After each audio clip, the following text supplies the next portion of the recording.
Selamat datang di channel Pemuja Malam. Jangan lupa like, share, and subscribe ya. Terima kasih. Chapter 12. Gosip. Setelah turun dari kereta gantung, pasangan berbeda usia itu duduk-duduk sebentar di bangku taman. Syahla berpamitan sebentar untuk membeli sesuatu dan Ustadz Amar menunggu sambil berusaha menenangkan diri.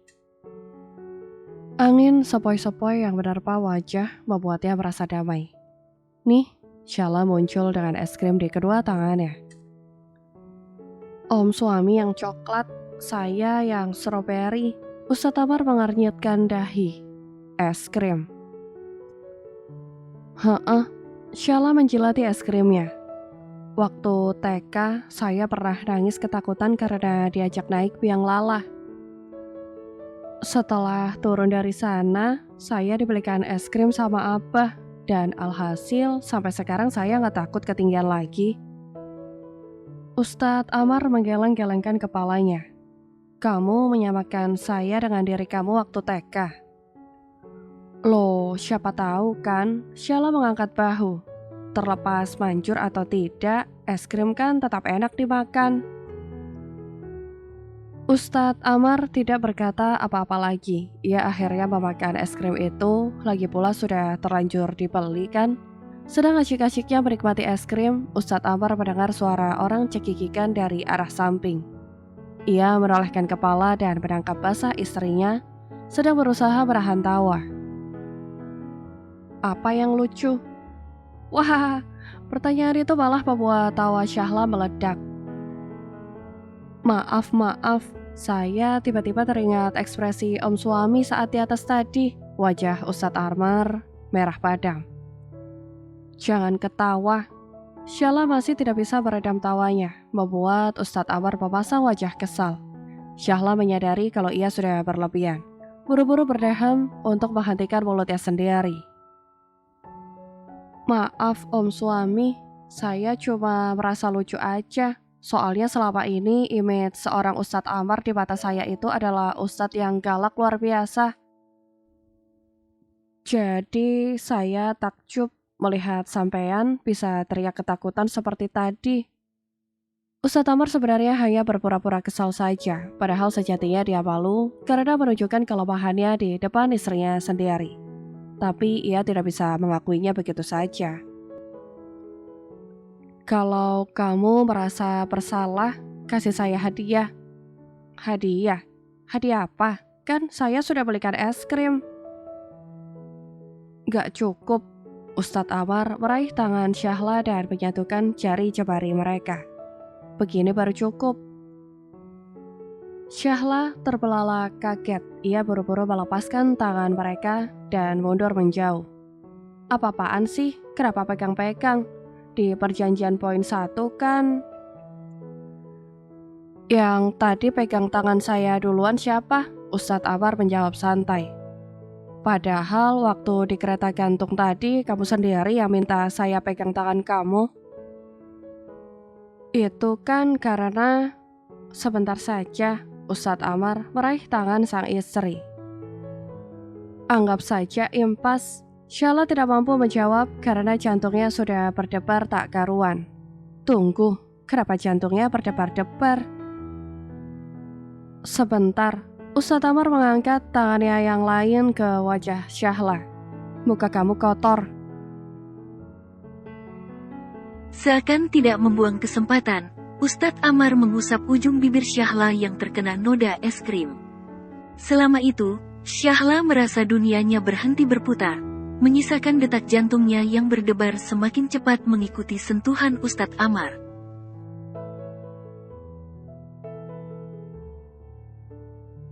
Sudah, Ustadz Amar tersenyum tanpa dosa. Kalau begini kan sudah cantik lagi.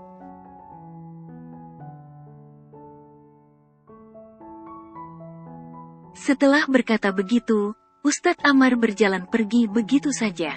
Syahla yang masih membeku di tempatnya hanya bisa menatap kepergian suaminya dengan mulut terbuka, masih tidak percaya dengan yang barusan terjadi.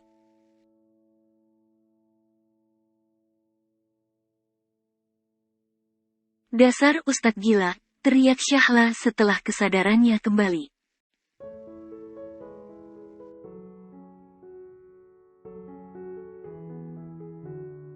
Harus banget ya, pulangnya malam begini. Syahla mengantarkan keluarganya sampai di depan pintu rumah. Nggak bisa besok saja?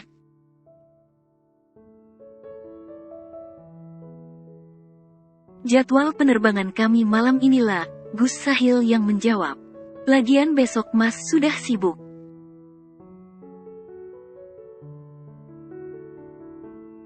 Dih, sok sibuk banget.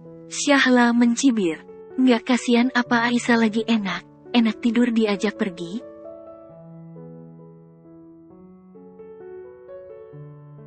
Nggak apa-apa dek, Aisyah sudah biasa kok. Lagi pula biasanya kalau ada acara di luar kota kita perginya juga malam. Kali ini Hafsa angkat bicara.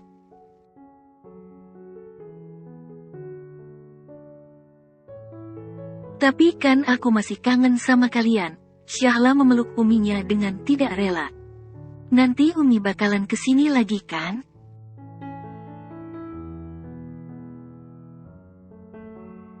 Pasti dong, Umi Zahra mencium pipi kanan dan kiri putrinya.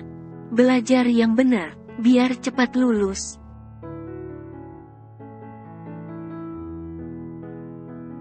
Doakan ya Umi, Syahla ganti mencium pipi ibundanya. Beberapa saat kemudian, taksi online pesanan mereka datang. Syahla melambaikan tangannya dengan air mata mengalir membasahi pipi.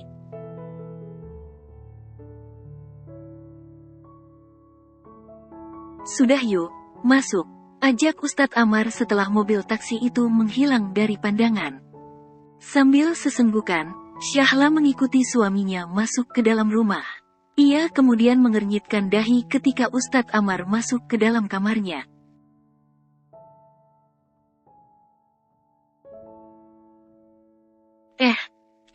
Ngapain masuk ke kamar saya? Mau mandi, jawab Ustadz Amar santai.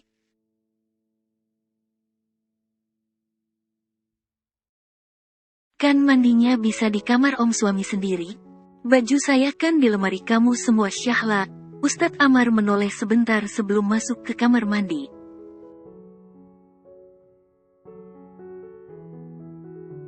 Sudah keburu gerah. Syahla hanya bisa menghela napas.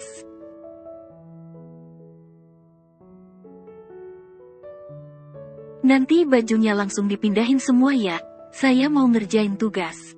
Oke, jawab Ustadz Amar setengah berteriak, sudah masuk ke kamar mandi.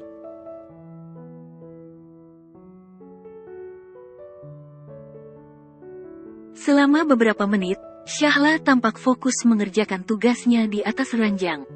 Ia mengetik dengan penuh semangat. Sesekali membaca buku referensi yang sudah ia pinjam di perpustakaan.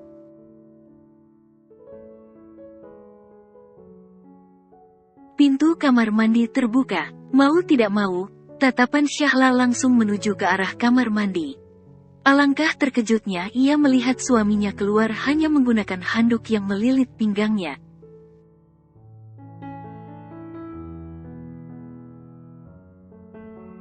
Om suami, teriak Syahla sambil menutup matanya dengan kedua tangan. Apaan sih? Kenapa nggak pakai baju?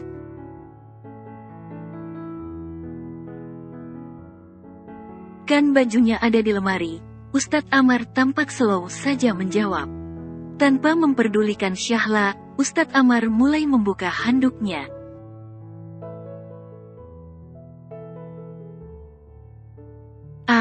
Syahla sebenarnya tidak melihat apa-apa, tapi teriakannya sudah sangat heboh.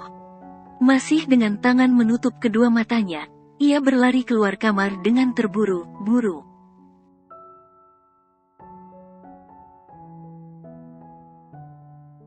Hati, nanti jatuh, teriak Ustadz Amar dari dalam kamar.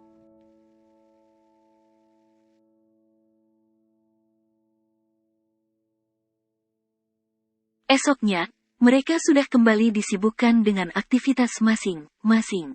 Sebelum masuk kelas, Syahla terlebih dulu menuju gedung UKM sambil menenteng tas laptop milik Kak Rama.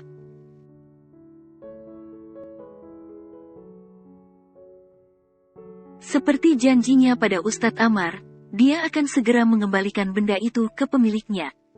Sampai di depan ruangan Persma, tampak Kak Rama, Kak En, dan 2 anggota yang lain sedang mengobrol di sana. Syahla menghampiri mereka sambil tersenyum ramah.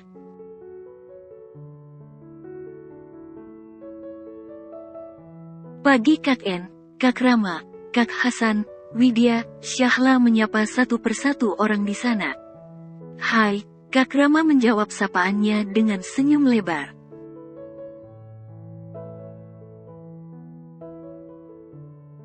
Apa kabar Dek Lala? Alhamdulillah baik Kak. Oh iya, ini, saya mau kembalikan laptop kakak, sekalian mau mengucapkan terima kasih. Syahla menyerahkan laptop itu kepada Kak Rama.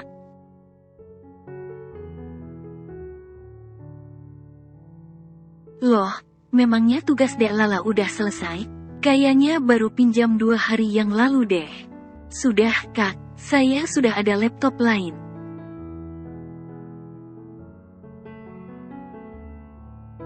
Yah, traktirannya sudah nggak berlaku lagi dong, canda Kak Rama.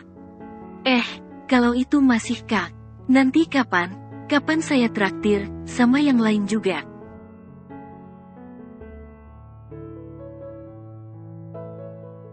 Beneran, Kak En berbinar. Gue tunggu loh, ya.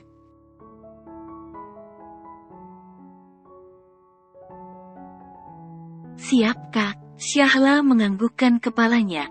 Oh iya, Kak Rama tampak teringat sesuatu.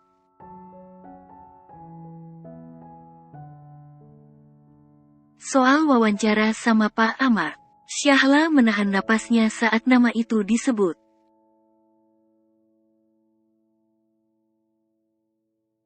Waduh, apalagi nih? Kayaknya kita nggak bisa lanjutin deh.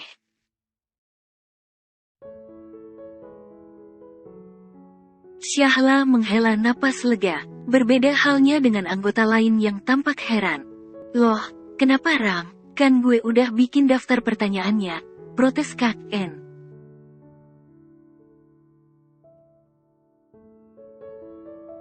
Soalnya, Kak Rama tampak melirik Syahla. Pak Amar itu kan omnya Lala.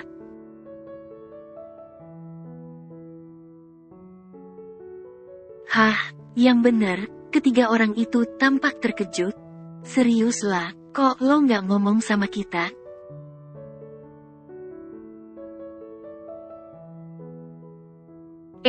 Syahla mencoba merangkai kata yang tepat. Ya Lala pasti malulah kalau ngomong langsung, sahut Kak Rama.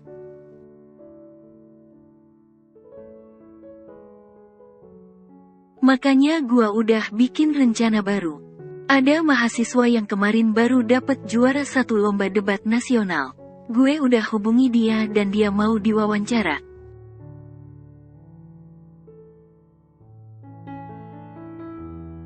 Jadi entar sore kita bisa langsung eksekusi ke rumahnya.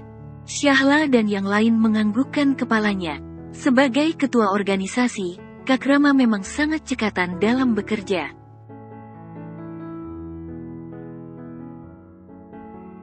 Oh ya, entar sore lu free nggak, Dek Lala? Kak Rama beralih menatap Syahla. Syahla tampak berpikir sejenak.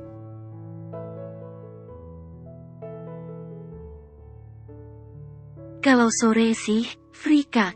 Tapi kalau sampai malam, saya harus ngerjain tugas. Nggak bakal sampai malam kok. Jadi entar Dek Lala ikut ya.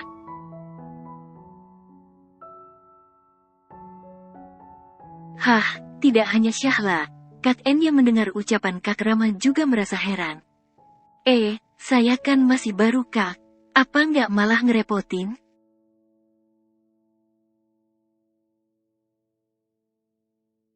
Nggak kok, geleng Kak Rama.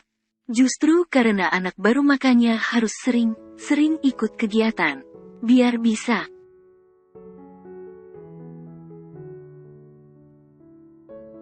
Oh, Syahla menganggukkan kepalanya. Terus, nanti yang berangkat siapa aja?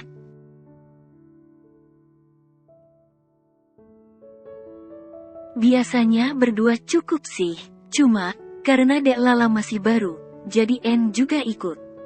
Kak N tampak menunjukkan raut tidak senang, tapi hanya sementara karena setelah itu dia tersenyum lagi.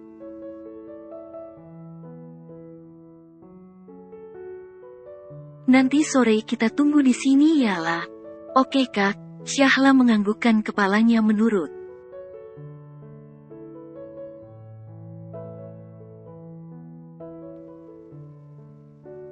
Kuliah pertama Syahla hari ini dimulai pukul 10.30. Maka ia pergi dulu ke perpustakaan sambil menunggu waktu yang telah ditentukan.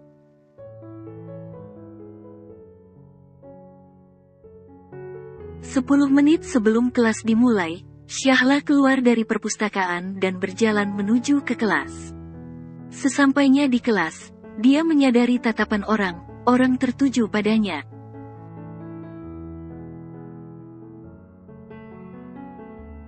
Ada gosip apa lagi, nih, Kak Rama lagi? Ia membatin. Sini, Anggika melambaikan tangan dan menunjuk kursi kosong di sampingnya. Syahla segera mendudukkan pantatnya di sana.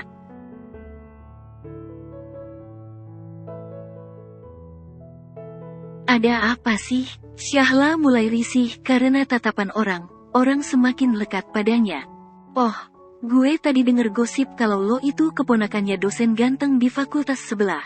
Anggika menjawab sambil mengeluarkan bukunya.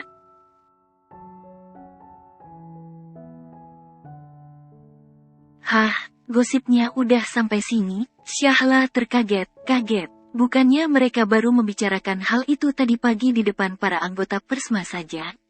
Kenapa kabarnya menyebar begitu cepat?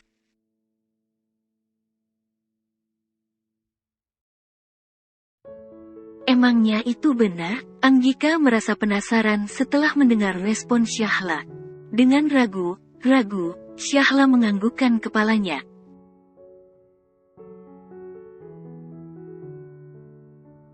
Serius, bukan Anggika, yang menyahut malah gadis di belakangnya. Kamu beneran keponakannya Pak Amar?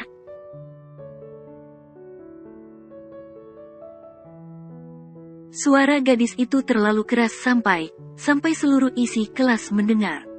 Seperti yang ditakutkan Syahla, para gadis langsung mendekatinya dengan agresif.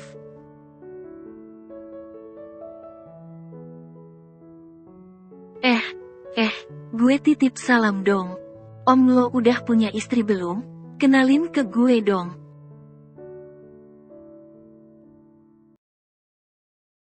Boleh minta nomornya nggak? Wajah Anggika sudah merah padam menahan marah.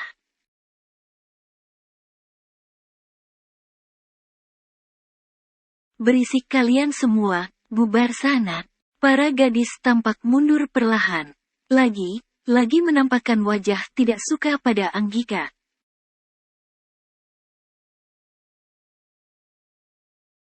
Padahal Anggika sudah pernah memarahi mereka karena hal serupa.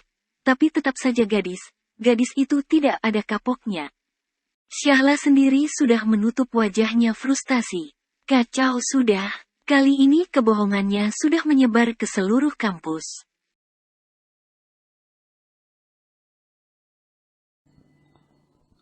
Bersambung.